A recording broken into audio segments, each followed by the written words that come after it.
Salutations, future Twig. Past Twig here once again. We're back with another card call out for everyone. Today we're actually featuring a mono black card and the first ever double-sided card we've ever had on card call out. So let's get right on into it. Today we're looking at Tarrian's Journal, which is a 2-mana legendary artifact that comes with the following abilities. On the front half, you have the ability to tap this artifact to sacrifice another artifact or creature and draw a card from it, activate only as a sorcery. Or you can pay 2 mana and tap this artifact, discard your hand, and transform it, so you flip it. And once you flip it, it becomes a land. In particular, it becomes a legendary cave land, so there's a lot of synergies there. And you can tap it for a black, but more importantly, you can tap it, and then you gain the ability to cast a creature spell from your graveyard this turn.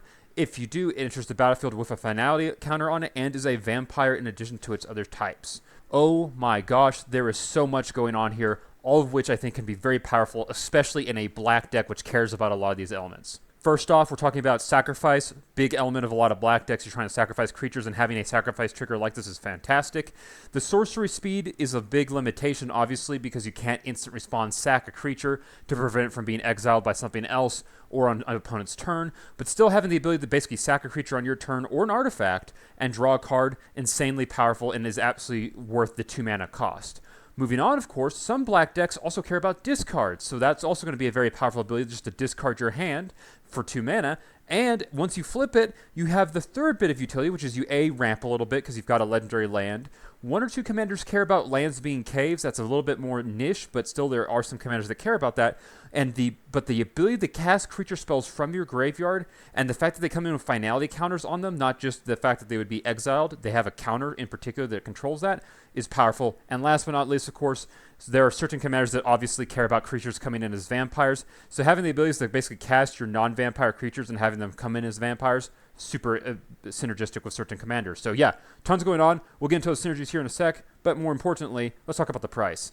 This card's only been printed once as of right now, which is the Lost Caverns of Ixalan, and it's only 32 cents, so it's actually quite reasonably for most of us budget brewers, and I think it should be definitely on your radar for when you're building a black deck. Moving on, as you can see, a fair number of decks use this card, roughly about 35,000, so it's in about 1.13 of all EDH rec decks, but I also know that up until about a week ago, did not even know this card existed, so I figured I should let everyone else know just because very powerful card and can do a lot. Speaking of a lot, let's talk about some of the commanders that I think can best utilize this card. And one of the ones I immediately thought of, and I've mentioned before on this series, is Shirei. She's a caretaker. As you all know, Shirei cares about creatures with power 1 or less being put from into your graveyard from the battlefield. So you obviously have a bunch of usually very low CMC cost creatures. And so having this ability to sacrifice those creatures and draw cards in a mono black deck, always a helpful. Not to mention that you don't mind discarding your hand too much, because with your ability to recur creatures from the graveyard, even if Shirei gets removed from the battlefield, you have ways to get your creatures back out and keep the synergistic going. And the ability to draw cards helps you to have more low mana cost creatures in hand, so you can get more low mana cost creatures out onto the battlefield. Because in a Shirei deck, generally speaking, once you get your creatures onto the battlefield and they're sacrificing them, they'll come back just fine because of Shirei's ability.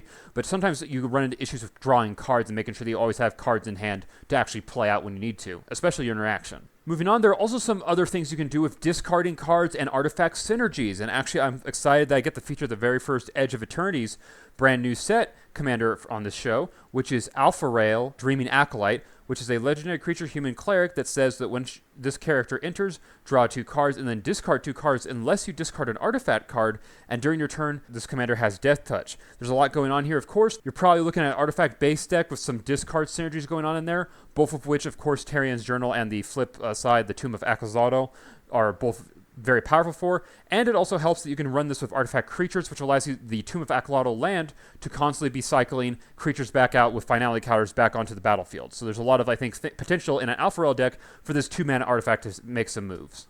And last but not least is perhaps one of the commanders I think can best utilize this card in everything that it's doing, and that card is Fane the Broker. He's a 3-mana legendary creature, human warlock, 3/3, already powerful. And I will say, I thought this commander had far more decks given just how much of a toolbox he is. Maybe it's just the mono black limiting him, but a lot of what he's doing here is stuff that your Tarrian's Journal helps you to do. He wants to be usually having creatures that he can sacrifice with his first ability, which obviously Tarrian's Journal helps you to draw cards, which mono black doesn't struggle with card draw too much, but it always helps to have additional sources of card draw. Additionally, with his third ability, he sacrifices artifacts, which in the you can sacrifice your Tarrian's Journal or other artifacts. Again, really tying into that whole sacrifice theme. But the best ability, I think, and why I think he's such a strong commander for Tarrian's Journal is his second ability, which says, remove a counter from a creature you control, create a treasure token. And if you recall with the ability of the Tomb of Axolotl flip land that Tarrian's Journal turns into, he basically will allow you to cast a creature spell from your graveyard, possibly using the treasure tokens that he generates, and once it comes back with a finality counter on it. And then what he can do is he can tap himself, remove the finality counter from the creature, which means that it will no longer be exiled when it dies, and you get a treasure token additionally out of that to help kind of pay back some of the casting costs of the creature to get it back out of the graveyard. So I think there's a very powerful set of synergies here with Fane the Broker that could potentially allow you to build around like a politics deck, which I think would be fun. Maybe go in like a big black mana kind of deck, because as you can see, you pay 4 mana and you can actually untap Fane the Broker so you can recur this multiple times. I think there's a bunch of little bit quirky, interesting effects that could possibly be in black that would allow you to take these 2 cards and use them to build an engine. And that is actually, guys, all I have for you today. Thank you so much for watching this episode of Card Callouts, and have a wonderful day all. Take care.